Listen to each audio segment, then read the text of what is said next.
సమరం చిన్నారి ఛానల్ ప్రేక్షకులకు స్వాగతం. హాయ్ పిల్లలు, ఎలా ఉన్నారు?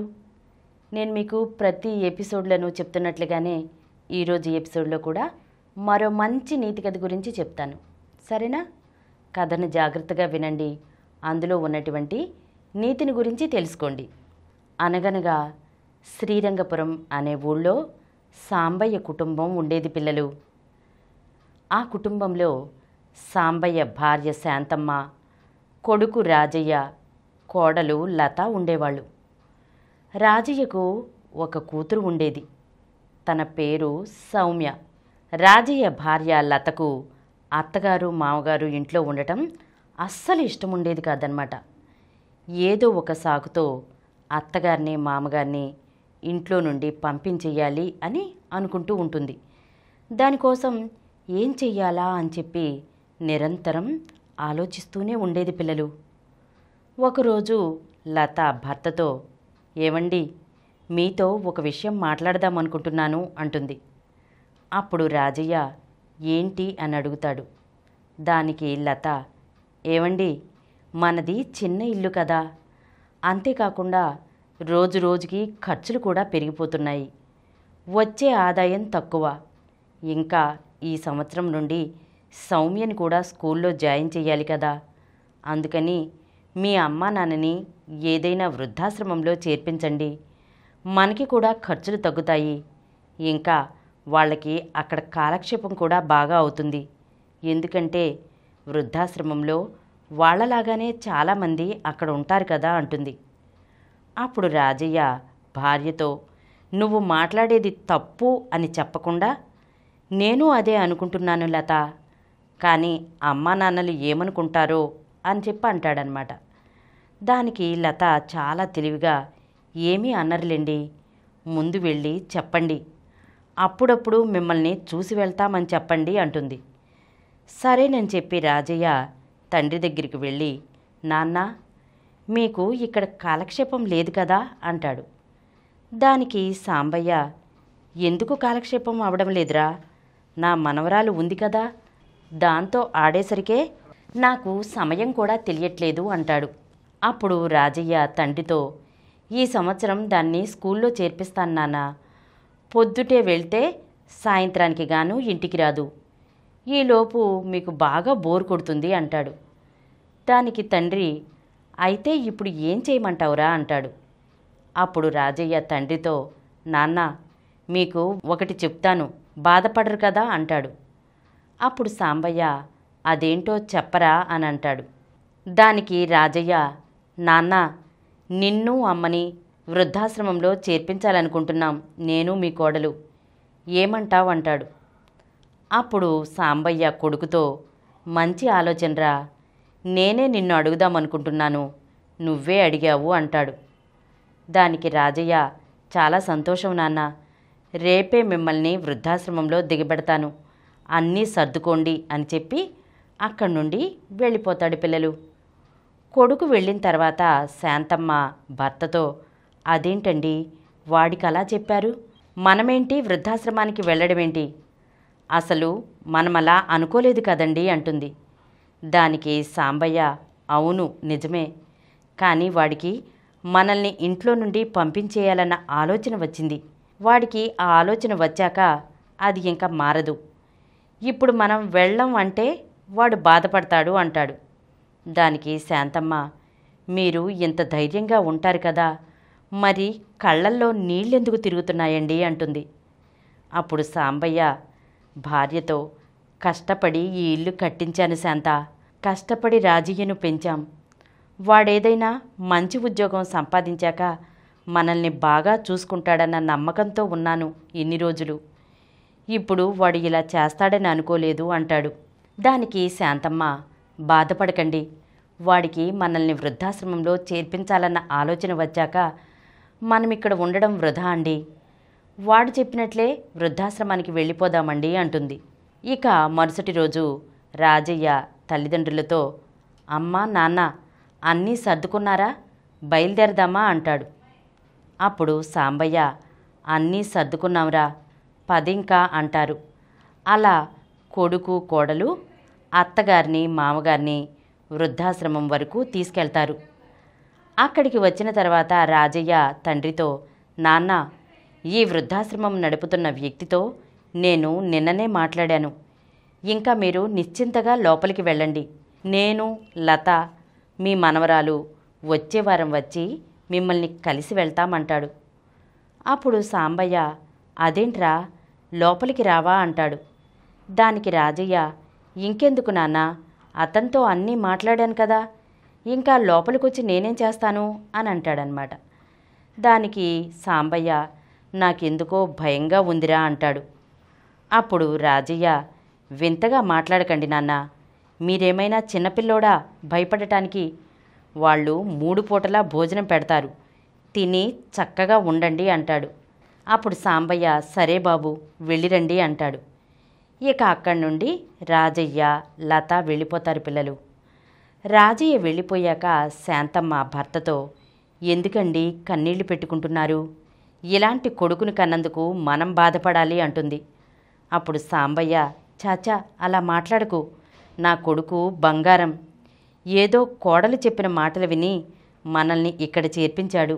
చిన్నప్పుడు వాడిని బళ్ళో చేర్పించినప్పుడు నా చెయ్యి పట్టుకుని ఏడ్చాడు, నేను వెళ్ళను నాన్నా అని.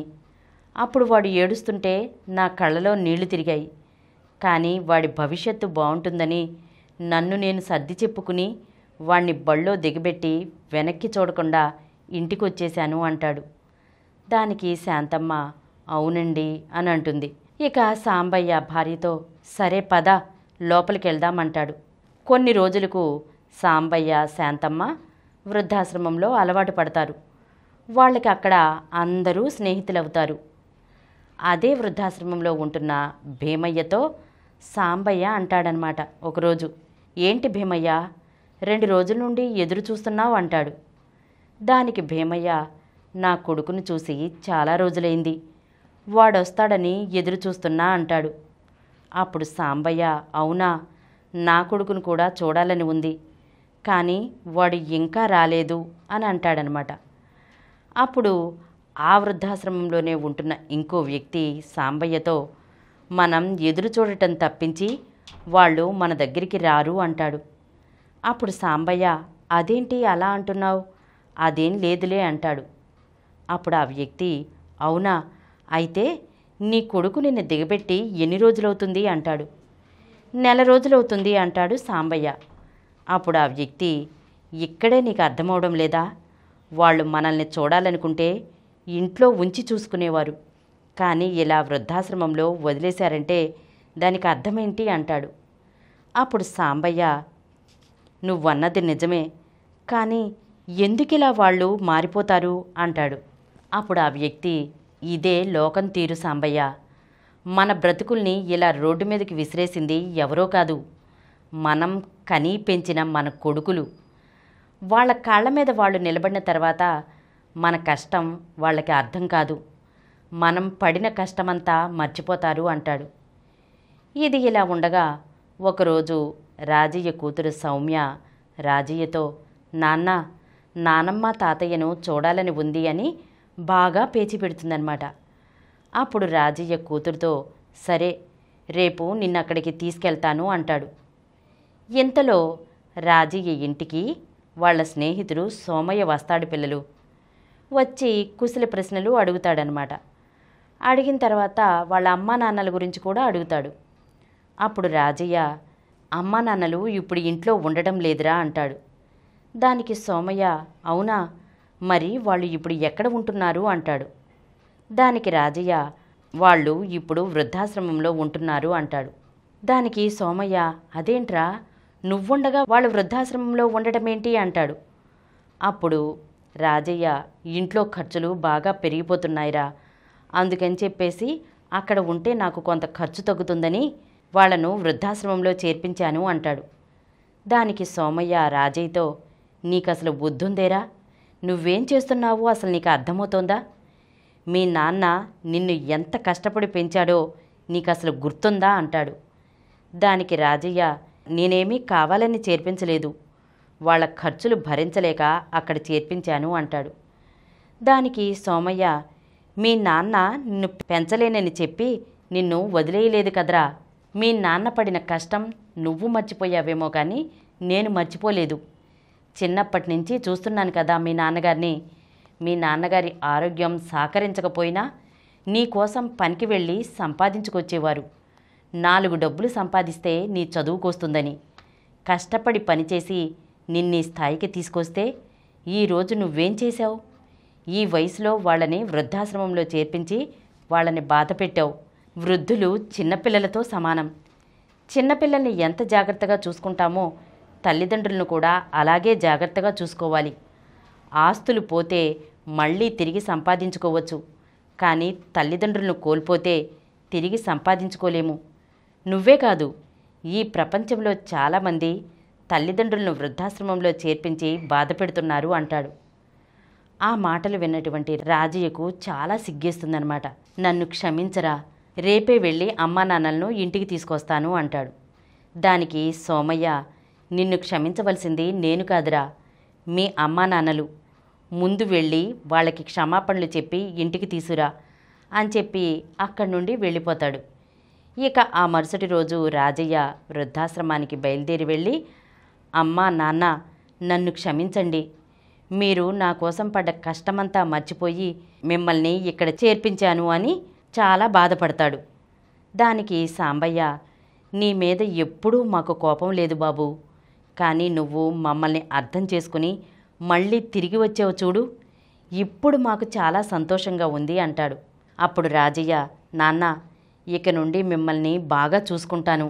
దానికి సాంబయ్య, చూడు నాన్న, నువ్వు మమ్మల్ని ఇలా వృద్ధాశ్రమంలో చేర్పించావు, కానీ నిన్ను చూసి నీ కూతురు ఏం నేర్చుకుంటుంది? నువ్వు మమ్మల్ని వృద్ధాశ్రమంలో చేర్పించినట్లే అది కూడా నిన్ను వృద్ధాశ్రమంలోనే చేర్పిస్తుంది కదా. మనం ఏం చేస్తామో పిల్లలు కూడా మన దగ్గర నుండి అదే నేర్చుకుంటారు అంటాడు. దానికి రాజయ్య ఇంకా సిగ్గుపడి వాళ్ళ కాళ్ళ మీద పడి తనను క్షమించవలసిందిగా వేడుకుని ఇక తల్లిదండ్రులనిద్దరినీ తన ఇంటికి తనతో పాటు తీసుకెళ్ళి వాళ్ళని ఇంకెప్పుడూ బాధ పెట్టకుండా చాలా సంతోషంగా చాలా చక్కగా చూసుకుంటాడు. పిల్లలు ఇందులో ఉన్న నీతేంటో మీకు అర్థమైందా? పిల్లలు, మనం ఎప్పుడు కూడా మన తల్లిదండ్రుల్ని గౌరవించాలి. వాళ్ళని ఎప్పుడూ కంటికి రెప్పలా చూసుకోవాలి. ఈరోజు వాళ్ళు వృద్ధులైపోయారని, వాళ్ళ ఖర్చులు భరించలేకపోతున్నామని వాళ్ళని మనం వృద్ధాశ్రమంలో చేర్పిస్తే రేపు మన పరిస్థితి అదే కదా. మన పిల్లలు మన దగ్గర నుంచి ఏం నేర్చుకుంటారు? వాళ్ళు కూడా మనం వృద్ధులైపోయామని చెప్పేసి రేపు మనల్ని కూడా వృద్ధాశ్రమంలో ఇలాగే చేర్పిస్తారు కదా.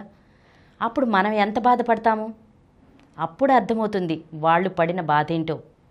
మన తల్లిదండ్రులు మనల్ని పెంచడం కోసం, చదివించడం కోసం, మనకి మంచి ఉద్యోగం రావాలని, జీవితంలో స్థిరపడాలని ఎన్ని కలలు కంటారు, ఎంత కష్టపడతారు.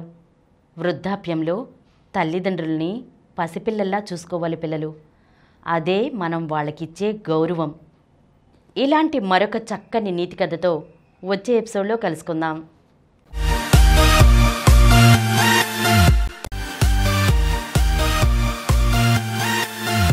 ఈ కార్యక్రమం మీకు ఎంతో నచ్చింది కదా. ఇటువంటి మరిన్ని వీడియోల కోసం అనతి కాలంలోనే 20 కోట్లకు పైగా వ్యూస్ సాధించిన సమరం ఛానల్ సమర్పించు సమరం చిన్నారి ఛానల్కు సబ్స్క్రైబ్ చేయండి, లైక్ చేయండి, మీ ఫ్రెండ్స్కి షేర్ చేయండి. అలాగే ప్రక్కనున్న గంట సింబల్ని ప్రెస్ చేయడం మర్చిపోకండి.